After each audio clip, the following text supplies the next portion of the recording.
আচ্ছা এবার তুমি ইয়া করো, কি বলে, জুম অমনি থাক, সমস্যা নেই, তুমি প্লে স্টোরে যাও, জুমটা মিনিমাইজ করে রেখে দিন। প্লে স্টোরে যাও, প্লে স্টোরে গিয়ে শপিফাই পজ দিয়ে সার্চ করো।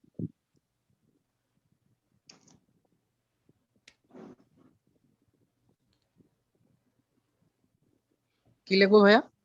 Shopify POS pause.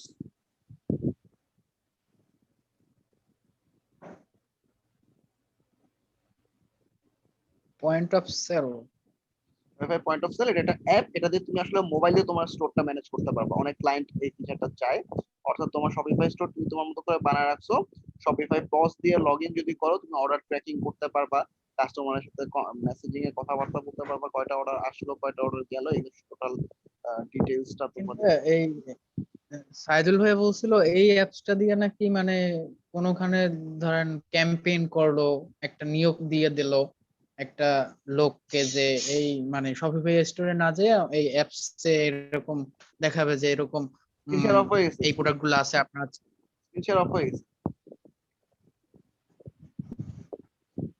হ্যাঁ, আমরা ওই যে ক্যাম্পেইন ম্যানেজমেন্ট গুলো করতে পারবো। তারপর হচ্ছে যে কোনো একজন আসলে স্টোর ম্যানেজার, যে স্টোর ম্যানেজার মানে প্রোডাক্ট গুলো ম্যানেজ করার জন্য বিভিন্ন স্টোর ম্যানেজার থাকে, স্টোর ম্যানেজারের কাজ হচ্ছে শপিফাই পজের মাধ্যমে অর্ডার গুলো ম্যানেজ করা।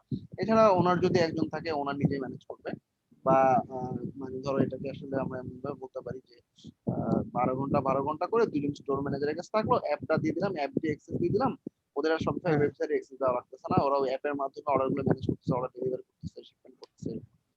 আচ্ছা পজটা আচ্ছা। আসলে মোবাইল দিয়ে আসলে ওনারাও ম্যানেজ করতে পারবে, আমরা প্রজেক্ট মানে অর্ডার ম্যানেজার দিয়ে দিলে অর্ডার ম্যানেজার অ্যাক্সেস করতে পারবে। আচ্ছা সবথেকে পজটা ইনস্টল হয়ে গেছে মনে হয়, আবার স্ক্রিন শেয়ার অফ হয়ে গেছে।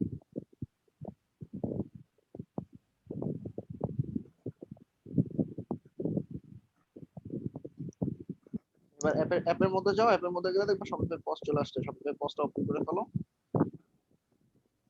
পজ ওপেন করার পর তুমি গেট স্টার্টেড বা অলরেডি স্টোর আছে যেহেতু লগ ইন করো, লগ ইন করে তোমার শপিফাই স্টোরের ইমেল অ্যাড্রেস এবং পাসওয়ার্ডটা, মানে এটাতে আসলে একটা অ্যাকাউন্টে মাল্টি স্টোর থাকলে মাল্টি স্টোরের অ্যাক্সেস করতে পারবা, মানে তোমার অ্যাকাউন্টে অ্যাক্সেস হবে, অ্যাকাউন্টে অ্যাক্সেস হওয়ার পর তোমার যদি স্টোর মাল্টিপল থাকে, মাল্টিপল স্টোরের ডাটাই তুমি দেখতে পাবে। ভাই স্ক্রিন শেয়ার অফ করেন, সব দেখা যায় পাসওয়ার্ড। জোর কিছু করলে করেন আপনি। দেখা যাবে। পাসওয়ার্ডটা তো ভয় ভুলে গেলাম পাসওয়ার্ড হয়ে গেছে। একটু ভাইয়া। ডোমেইন ডোমেইন, নেম চাই। তোমার স্টোরটা কি ছিল? .myshopify.com, তোমার স্টোরের নাম .myshopify.com।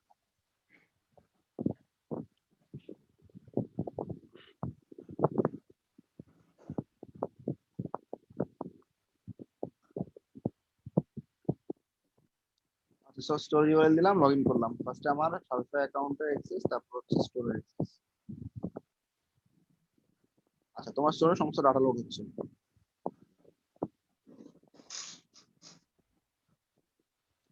স্টার্ট টুল।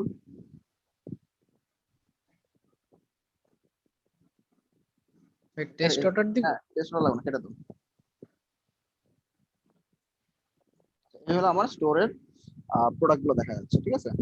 তোমার স্টোরের যে সমস্ত প্রোডাক্ট গুলো আছে, এখানে প্রোডাক্ট গুলো দেখতে পারবা। আর স্টোরের মধ্যে চলে যাও, দেখি হাতে ডান দিকে স্টোর নামে একটা আইকন আছে। স্টোর দিয়ে তুমি আহ, মানে বিভিন্ন অ্যাপ লাগলে অ্যাপ ম্যানেজ করতে পারবা, সাপোর্ট ম্যানেজ করতে পারবা। এখানে সেটিংস কিছু হাত দিও না, কিন্তু অর্ডার গুলো ম্যানেজ করা উচিত। ধরো এই যে অর্ডারে গেলে তুমি দেখবা কোনো অর্ডার আসছে কিনা, তুমি কাজ হচ্ছে অর্ডার গুলা তোমার এখান থেকে ম্যানেজ করবে। এখানে অর্ডারটা আসলে এখানে অর্ডারগুলো দেখা যাবে, অর্ডারগুলো দেখা গেলে অর্ডারগুলো শিপমেন্ট করে দিবা, শিপমেন্ট করার পর অর্ডারটা এখান থেকে কমপ্লিট স্ট্যাটাস করে দিতে পারবো। মানে অর্ডার ম্যানেজমেন্টটা এখান থেকে সবচেয়ে বেস্ট করা যায়। আর আমরা প্রোডাক্ট গুলোকে দেখতে পাচ্ছি অর্ডার ম্যানেজমেন্টের জন্য আমরা পজ পয়েন্ট অফ সেল, মানে আমাদের সেল গুলো, ঠিক আছে। আচ্ছা ভাই, এই পার্টনার অ্যাকাউন্ট দিয়ে আমরা কখনো ই করতে পারবো না, মানে লাইভ কোনো ই করতে অর্ডার পারবো নিতে না আমরা? অর্ডার